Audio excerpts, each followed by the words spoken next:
गखड़ एक ऐसा शहर है जहां 14वीं सदी के चौधरियों से इजाजत लेकर कब्रिस्तानों में तदफीन होगी। मशरकी रेलवे स्टेशन वाले कब्रिस्तान की इंतजामिया ने अंसारी बिरादरी के इंतकाल करने वाले की तदफीन रोक दी। इंतजामिया के जिम्मेदार से पेश की इजाजत लेने के बाद वारसा ने कब्र खुदवाई, मगर कब्रिस्तान इंतजामिया ने खोदी कब्र में पानी छोड़ दिया। जनाजा पहुंचने पर बिल आखिर वारसा मजबूरन 5 घंटे बाद दूसरे कब्रिस्तान दफनाने पर मजबूर हो गए। साबिक हवालदार पुलिस और काउंसलर अनायतुल्ला अंसारी मरहूम के बड़े बेटे मारूफ माहिर तालीम प्रोफेसर बिशारत महमूद अंसारी, मियाँ इकबाल अंसारी एडवोकेट और senior child specialist doctor Asif Mahmood Ansari के हकीकी भाई तारिक महमूद उर्फ पप्पी मेडिकल स्टोर वाले कज़ाही लाही से इंतकाल कर गए, जिनकी नमाज जनाजा गुज़श्ता रोज जुम्मतुल मुबारक गल्ला मंडी के ग्राउंड में 10 बजे अदा की गई। लवाहिकीन और वारसा में मियाँ इकबाल अंसारी एडवोकेट प्रोफेसर बिशारत और डॉक्टर आसिफ महमूद जब सौगवारों के साथ अपने भाई तारिक महमूद पप्पी की मैयत की तदफीन के लिए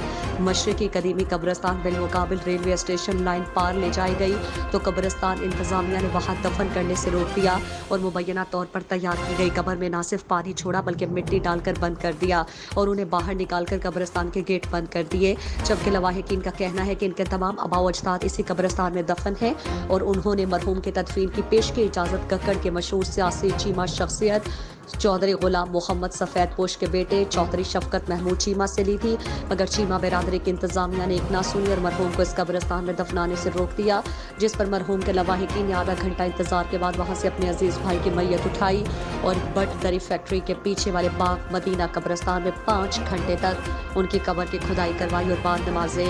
ज़ोहर उनको दफन किया गया। लवाहिकीन ने मशरकी कब्रिस्तान के इंतजामिया के इस रवैये पर सख्त दुख, सदमा और कोफ्त का इजहार किया और कहा कि तमाम मुसलमान आपस में भाई भाई हैं और कब्रिस्तान को एक मखसूस बिरादरी के लिए वक्फ करना इस्लामी तालीमात के मुनाफी है। याद रहे कि इस कब्रिस्तान में जनरल कमर जावेद बाजवा की वालिद और वालिदा की तदफीन हुई है।